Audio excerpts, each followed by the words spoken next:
Good morning. I keep forgetting that I got a haircut because my hair was super long for the month that my ankle was fractured because I didn't go anywhere. So I'm so used to wearing a hat. I realized that, oh, my hair is short now and I can just put gel in it.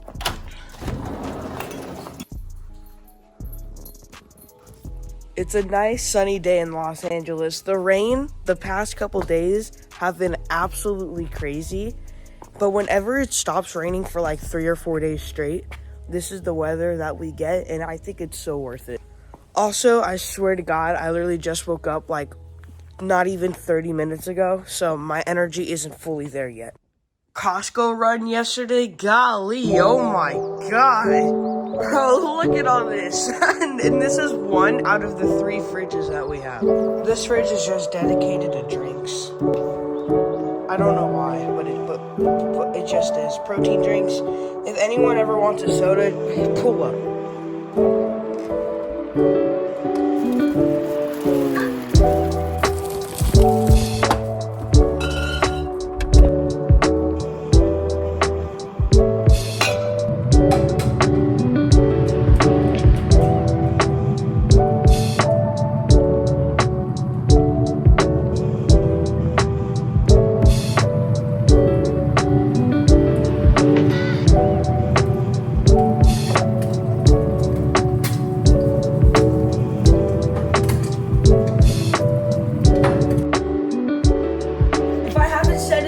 Say it again, we are selling my Kawasaki KLX 140. I've been saying this for a couple weeks now, but yesterday I finally got some news. As of right now, there is someone who is interested in the bike, and we will probably sell the bike for about $2,400 to maybe $2,500. Probably sell this bike obviously after the riding season is over, so that way I can still ride it. Or I could still ride a bike while the riding season is going. And we'll probably pick up my new bike in the beginning of the riding season, which is in October. Still don't know what bike I'm gonna get. We're still not at that stage yet. But as of right now, we're still looking at either a Kawasaki 230R or a Honda 125. Those are the two that we are looking at right now. Sat on a 230 before, and it's just perfect for me. I'm not flat-footing, put my feet on the floor, I'm only using my tippy toes, it is perfect. 2 or 3 people on my TikTok said, get an 85cc. They're faster. Why would I get an 85, why would I go from a 140cc to an 85cc?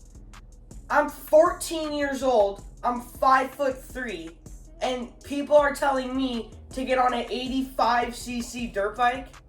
First, a couple months ago when I first started TikTok, people were first bashing on me about not riding a 250.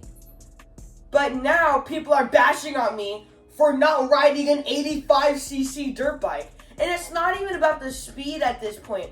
Why would I get a smaller bike? It does not make sense. People kept arguing with me. I had to delete the video, and I deleted all the comments because it just got super annoying. I don't understand why you would go from a 140cc down to an 85cc. You guys know my pit bike. An 85cc is smaller than my pit bike. My pit bike is a 125. They want me on an 85cc dirt bike. It just doesn't make sense. So these are the people who I like to call backyard riders, who are on pit bikes and have never been on a track before. So let's not listen to backyard riders here. It's crazy because if we walk up next to my 140 and if I stand right beside it, my hip is higher than the bike seat. 90% of the time, your bike seat should be higher than your hip. Look at the gap. My hip is here.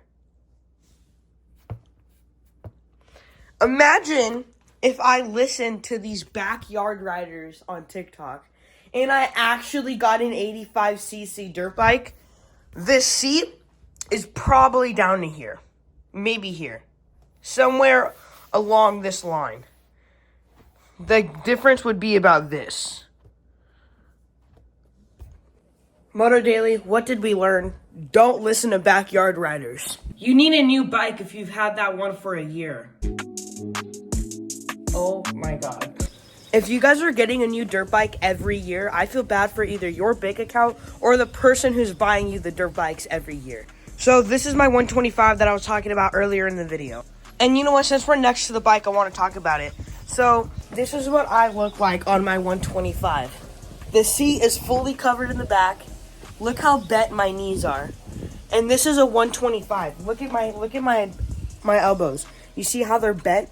Look at this. When you're riding, your arms should be straight out. Look at this.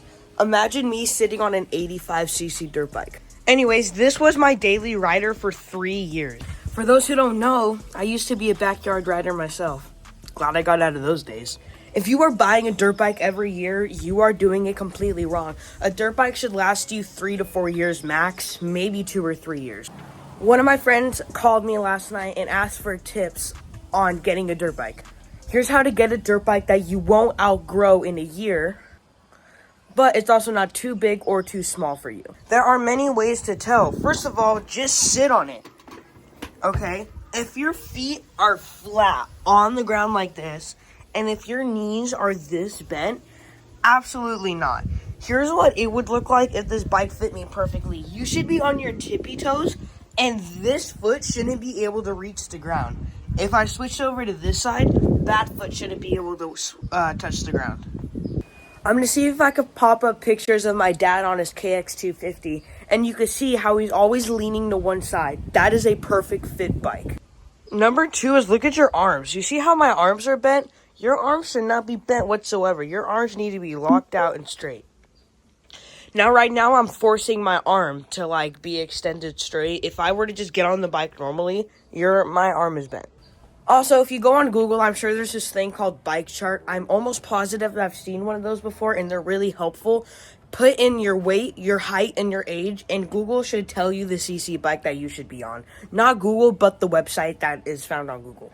The motorcycle community isn't having the best day. I'm 14 years old, so obviously I'm not old enough to own a Harley, a Grom, a sport bike, or anything like that.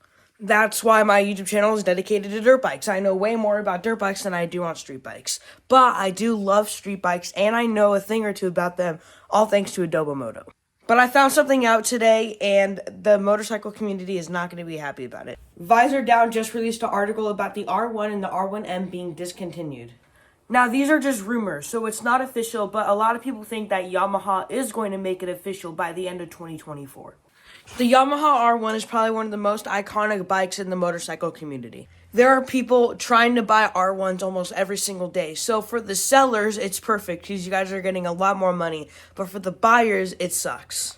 Let's say you have an R1, but you don't want to sell it. It still sucks for you because parts are going to be way more expensive and they're going to be way harder to find. Again, a big percent of people think that it's going to be official, and a big percent of people think that it's just a rumor and it's going to stay a rumor forever. For those who don't know, a while back, a certain Suzuki, I can't remember on the top of my head, but a certain Suzuki was claimed to be getting discontinued at the end of 2023 or in the middle of 2023, and it never got discontinued. That Suzuki's still roaming around being made here in 2024. So if you guys are really concerned about it, make sure you hold on to your R1 and your R1M and make sure it doesn't go anywhere. Now, what is my personal thought on this? The R1 has been around for a long time. I really do think that they are going to get discontinued in 2024. You can't keep making things that have been around for so long. Eventually, Apple iPhones are going to get discontinued forever. Put this in perspective with Apple iPhones. We went from the iPhone 1 all the way up to the iPhone 15. It's the same phone, but they're just upgrading it. But there's to a point where you just can't upgrade it anymore. Maybe that's what's happening with the R1 and the R1M.